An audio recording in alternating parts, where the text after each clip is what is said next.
Hello, my children. Welcome to the WWE Roundup episode 14. That's 2 7 together. And now, how have you all been doing? I've been okay, I guess.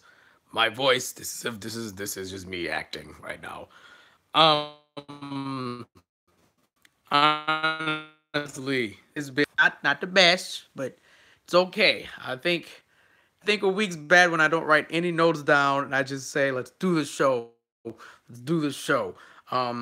Instead of notes, I'm going to have basically the Spark Notes here. You can see with Bleacher Report helping me out and CBS Sports and Cage Side Seats because I don't remember. What's up, Tommaso, bro? What's up, buddy? How you doing, buddy? Yeah, my voice is doing better, man. I'm glad it's back. Um, so with the help of Bleacher Report, Cage Side Seats, and CBS Sports, I'm going to just go over all three shows, excluding 205 Live because I'm 2 weeks behind. I heard something happened on it, though, that left Akira Tozawa crying or just looking really hurt. And I take it has something to do with Hideo Itami probably turning on him. But, yeah, let's get to it because I didn't really pay attention to Raw that much. The main idea of Raw for me this week. Oh, by the way, this is something new we're doing. We're just going to get straight to the meat of the issue and then talk about everything else going on with the show. The best part of this show was Seth Rollins versus Finn Balor. Hands down. And it got me thinking, would the Universal Championship have more prestige if Balor never got injured in the first place and our very first feud was those two going back and forth for months on hand until Brock Lesnar would come swoop in and take the belt. That would have been awesome. I think the Goldberg-Lesnar match wouldn't even be for a title. It would just be a marquee match at WrestleMania instead of, what we got last year. I really am sad when I watch those two wrestle for the Intercontinental Championship. Nothing's wrong with that, but I know that Balor and Rollins should be wrestling for the Universal Championship instead because they're that damn good, and they have not put on a stinker match at all. It was. You should go back and watch that. That was A plus work, my friend. Like, you would enjoy that match. I just wonder. I wish Balor never got hurt. If he didn't get hurt, maybe the Universal Championship would be, around people who could wrestle instead of folks who take vacations in cabins in Minneapolis and instead of, defending the thing like they should because they get paid the big bucks and we have to listen to Roman Reigns talk over and over again. But as for Raw, I remember how we started. We started with Roman Reigns complaining, I beat Brock Lesnar. I beat him. Look at this. I beat Brock Lesnar. Yeah, I did. I beat Brock Lesnar. My feet hit the floor first, but Saudi Arabia didn't see it that way, but I know I beat him. And Joe came out and was like, dude, you lost. You lost. Give it up. You lost, bro. And out came Jinder. If you didn't know, Jinder is Canadian and we're in Montreal. So she got a big pop. And he challenged Roman Reigns to a match. And then Sami Zayn came out and challenged Roman Reigns to a match. Even bigger pop. Then Kevin Owens came out. Even bigger pop. I love Canada. Yeah, if he never got hurt, this Roman experiment needs to die. So Kevin, Sami, and Jinder challenged Roman to a match. And Kevin's like, we'll do it by crowd participation. Who are you going to cheer for the most? They do Jinder. Jinder's like, eh. Sami's like, ah. And Kevin's like, ah. And everyone, is losing their minds. Of course, Roman punches Kevin or Kevin punched Roman. Doesn't matter. This led to them jumping Roman, which the crowd jumped and cheered for until the underutilized Bobby Lashley came down wearing jean shorts or whatever that was. And then Braun Strowman came out and threw Sunil Singh on the three heels. And that confirmed the six-man tag that was going to either happen later on tonight or the main event as I thought it was going to be. I need this to end, to be honest with you. It's three title shots in a row. Damn straight, Tommaso. 3 in a row. And he didn't earn any of them. And none at all. It's so annoying to know that he's gonna get another one. You know he's gonna get another title shot after this Joe thing's over with, because he's gonna beat some old Joe. I already know that. He's gonna get another title shot and bitch and complain and bitch and complain and bitch and complain until Lesnar passed CM Punk's record or Lesnar finally gives up the belt to Roman so we can get this terrible experiment out the way. And honestly, I wish he would have just won at WrestleMania. Yeah, I wish Roman would have won there so this could be over with and Brock could go wherever he wants to go. If Roman's not beating Brock, Bobby Lashley needs to be the one to beat Brock Lesnar. They're both equally badass, and if it's not him, then who? Then who? If it's Strowman, cool. But their matches haven't been too great. I think Lashley versus Lesnar is what the people want to see. And we've been clamoring for this for years since, they both kind of arrived. When Brock was leaving, Lashley was coming in, and Lashley reminded a lot of people of Brock. The mannerisms were the same and everything, and I wondered why we never got these two to wrestle each other. That's a dream match. So SummerSlam's probably going to be Strowman and Lesnar, but I hope Lashley comes into his own as the time progresses, and they finally let him do the freaking spear and not that Dominator. Like, let him wrestle the way he was wrestling in TNA. Elias versus Bobby Roode happened, ended in a Brock lately. Yeah. Lashley is on fire. Lashley looks like shit. Lashley looks like he'll kill you, bro, just by crushing you, man. Brock just looks like he's got water weight or just a belly now. It's weird. Elias versus Bobby Roode ended in a stoppage because Bobby Roode hit his throat on the turnbuckle and he couldn't continue. I'm supposed to be excited for this feud. I'm not. Not really. It's whatever. Authors of Pain squash some jobbers. I don't know what we're doing with Authors of Pain, to be honest with you. I thought they were going to take the belts off the bar, but then the bar got switched over to SmackDown, and I don't know. It seems like Authors of Pain will be the ones who dethrone Deleters of Worlds. That would make sense. But as of now, they're just doing the squash matches, kind of like how Strowman was and Oscar was when they first arrived on the show. Seth Rollins and the Miz Taraj had a segment. The Miz Taraj need to die. The Miz Taraj need to get their own identities. They need to leave. Yes, and Bobby Roode should be a heel, because this babyface Bobby Roode is garbage. I don't like it. I don't know why anyone would like it. It's just boring and bland. As my brother Shino would say, it's blanderous. It's so boring. It's like watching Randy Orton, except with a little bit more charisma. And I don't mean to diss him, but that's what it is. His best work, Randy's work, and Bobby's best work is when they are heels. Despicable heels. And I love them for it. And when they're not doing that, it's just like, ugh, the worst. Miz Taraj got kicked, of course. And Balor punched Rollins. And the reason for this is because they were going to have a match later on the night after Balor challenged Rollins for the IC Championship. And Rollins is a fighting champion, so Rollins did it. Sasha Banks versus Ruby Riott. Believe it or not, that was good. I laughed when Matt Morgan said Rude is more vanilla than strip.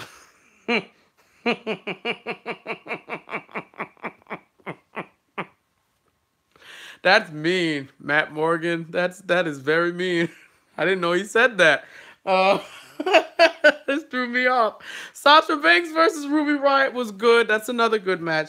Ruby Riott, Heidi Lovelace, whatever you want to call her, she's an amazing talent, and this match showcases it. Before the match, Sasha was complaining about Bayley, like, I don't get what her problem is. Clearly, it's going to have a big payoff and blow up somewhere around, I want to say the match would be at SummerSlam, because it makes sense to have it there. But they're going to keep slow building this up. Ruby Riott wins with the Riott kick with some help from Riott Squad. The Moment of Bliss segment, stop it. Just stop it. It's not funny. I did like, it's a cup. You're in a cup. When she was talking about Disneyland. Hey, buddy. Wait a minute, buddy. I like Liv, don't like Sarah. I don't like Sarah because Sarah is not Crazy Mary Dobson. And that's two different characters. I like Liv. Liv is life. What are you talking about, bro? Liv is life. She's hilarious. She is hilarious. Don't do my lady like that. In that Bliss segment. So the good guys versus the Canadian hometown heroes. the 6-man match. Listen, it was what you expected it to be. The baby faces won. I really dislike what they're doing with Lashley right now. I know these things take a lot of time, but I'm impatient because it's Lashley, and I know what he was doing in TNA, and he can easily go back there and be the man, or go to Ring of Honor and be the man, or go to New Japan and be the man. WWE seems like it's just floating or being behind Strowman, and I don't like that. But the baby faces won. Of course, the hometown guys lost. Yeah. There was, yeah, I don't have anything to say about that. That's it. Baron Corbin versus No Way Jose. Before this, Corbin met up with Titus World Slide, and he talked about how I'm serious and I don't need to have fun to be a WWE superstar. You guys are just having fun, and that's not right. That's not the WWE way. And yeah, so the match goes on. It's basically an average match. Titus comes down, about to run into the ring, tries to slide again, except this time he slips up on the apron, and No Way Jose wins with a roll-up. Good. Good. Just good. I only have one complaint about this. Don't make Titus's new gimmick of him being clumsy. I don't need that. Oh, possibly. I mean, why wouldn't he at this point? It makes sense for him to just turn. And Corbin doesn't fit on Raw. Corbin should have stayed on SmackDown. Natalya versus Mickie James with Ronda in Natalya's corner and Alexa in Mickey's corner. Whatever. Natalya won via pinfall. Nia Jax chases Alexa Bliss. Jax held both of their hands up. She holds up Ronda and Natalya's hands up. And that was it. I don't care about this. And we already talked about Seth Rollins versus Finn Balor, which is another classic in their series of matches. All right, thank you, Bleacher Report. Much appreciated. SmackDown Live. The only point I took away from SmackDown Live was the possibility that after Shinsuke and AJ, we're getting Samoa Joe and AJ Styles. Because Samoa Joe... What the hell? Samoa Joe said once he's done putting the big dog to sleep, he is coming for AJ Styles, and he's going to put him down. And I am so ready for this. It's like SmackDown's going to give me too many dream matches that I didn't think were going to ever happen in WWE, and here we are. Of course, while Joe was addressing AJ, Shinsuke's music hit, and Joe's like, I'll beat him up too. And look who comes in for week 6 of Peenshasa. Just bang, right in the nuts. It's Shinsuke Nakamura, and he's just like dancing and just looking at him, looking all deranged and doing, like all that stuff. And holds up the WWE Championship, and that was the best part of SmackDown Live to me. Sorry. Everything else was blah. Like, we started, it was Rude versus Face, a heel Rude versus Face Styles, but Joe and AJ's even better. Oh, yeah. I'd want a series of 5 out of the Nakamura thing, too, or make it a triple threat. I'd lose my mind. Maybe they'll top the Daniels match in TNA, AJ, Joe, and Daniels. So, I don't know. Everything else that happened, Miz TV had a segment. Miz was trying to rile up Orton and Hardy. That didn't happen. Dick or more of all those nuts. Fair. Shelton Benjamin comes out. Shelton's like, hey, I'm here. You know, I beat you, and I can beat you too, Jeff, and blah, blah, blah. And that leads to a tag match. The faces win, but Jeff Hardy eats RKO because you never trust Randy Orton. Never trust a snake. He'll come out of nowhere. They teased the end of Rusev Day, which broke my heart because Lana said something is holding Rusev back. And I'm like, no, not Aiden. Leave Aiden alone. It just was a tease. They're not doing anything. I reacted negatively to it. So that's not good. That's a very negative thing. And I don't break them up. Like, we can be a happy family, Lana. Don't insert yourself in here. Like, you can be a part of Rusev Day. We can have Rusev Day on the front of the shirt, and Lana is the best. Lana #1 on the back and on the cuffs. It'll be like Aiden singing Rusev Day. Like, we can have this. This could work. Don't do this. Big Cass needs to stop talking on the microphone. just there. I said it. Last week was interesting. This week was really bad. And you could like visually see that he was getting annoyed with the crowd booing him and saying what after everything he said. Like he wasn't sticking to the source. And Shelton did look, he was gimpy. I don't want the gold standard Shelton back. I want Ain't No Stopping Me Now Shelton, and not the gold hair. Just Ain't No Stopping Me Now. Please, please, sir, please give me that. Big Cass kicked a little person dressed up as Daniel Bryan.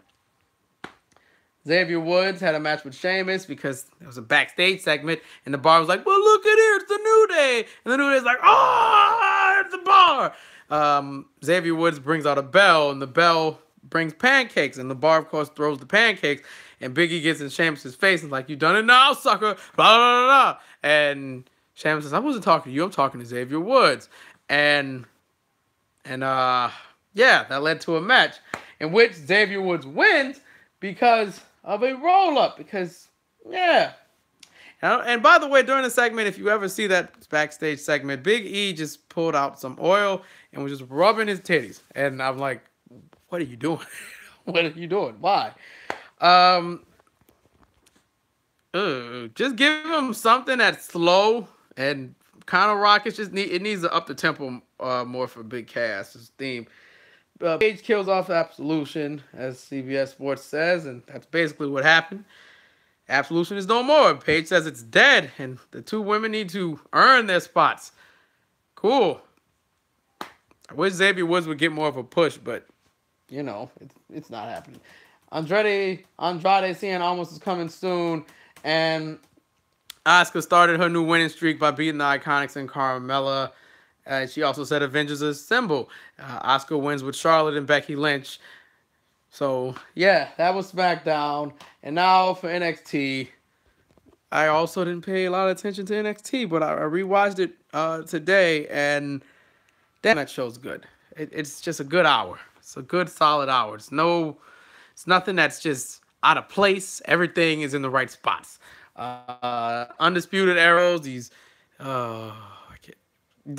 Yeah. The GOAT's coming to SmackDown, baby. Why watch Raw? Raw is... Y'all ain't gonna beat us. I'm Team Blue ever. Unless you gut Team Blue to the point where I have to be like, Raw is such a good show. Such a good show. NXT is also a good show. Undisputed Era is doing like the story time promos still, but it's not story time. And they talk about Danny Burch and Orny Loken and, of course, Pete Dunne. And they do the Undisputed thing. Still don't know how to do that. Kairi Sane squashed, surprisingly, Shazza McKenzie. I did not expect her to be in NXT, but she was there. And Lacey Evans came out. It was like, I'm a real woman, and I apologize. This is the truth. And punched Kairi in the face, and Kairi fell like that. And it was hilarious. I don't like Lacey Evans, to be quite honest with you, but if they're going to keep this feud going, go for it. Go for it. Seems like a good thing for Kairi. Candice LeRae is interviewed, and she's just shaking up over Tommaso Ciampa ruining her life and Johnny's life. And Kyle O'Reilly's a gem. He's a gem. We don't deserve him. We really don't. Such a nice person. Interesting match. TM61 versus the Street Profits. And TM61 wins the match, but they cheated to beat the Street Profits, which was amazing to me because I didn't think they needed to cheat to beat the Street Profits. I guess if the Authors of Pain are going to leave, you need another top heel tag team, and with Sandy also leaving, you're going to need one. So TM61 is the perfect choice because they have that caliber, and as heels, I think they would benefit more from NXT instead of being baby faces because their run didn't go so well due to that injury, Shane Thorne's injury. But I guess the Profits and TM61 or the Mighty are going to feud next, and I'm okay with it. It's weird to see a babyface team just cheat out of the blue, but hey, I'm all for it. I'm all for it. Cassius Ohno, he's concerned about his friend. Tommaso, don't say his name. Don't say his name. Yep. I think the Mighty are going to be a great heel tag team, and I almost broke my rule on this show. Cassius Ohno. Oh wait, I think I did it. I did it already. Oh no. Oh no, I did it. I did it. I think I did do it when I was talking about Candice LeRae. The man who shall not be named. Yeah, I'm going to just say it once. Cassius Ohno. If this is probably twice. So Cassius Ohno was being interviewed about Johnny Gargano and how I feel about Tommaso Ciampa.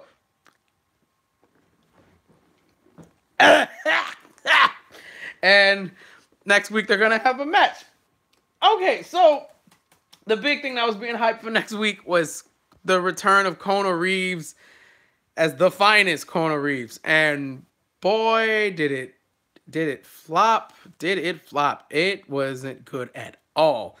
The theme didn't change. Nothing changed. It was the same old guy, just a new attire and a reverse Samoan drop finisher. It was boring.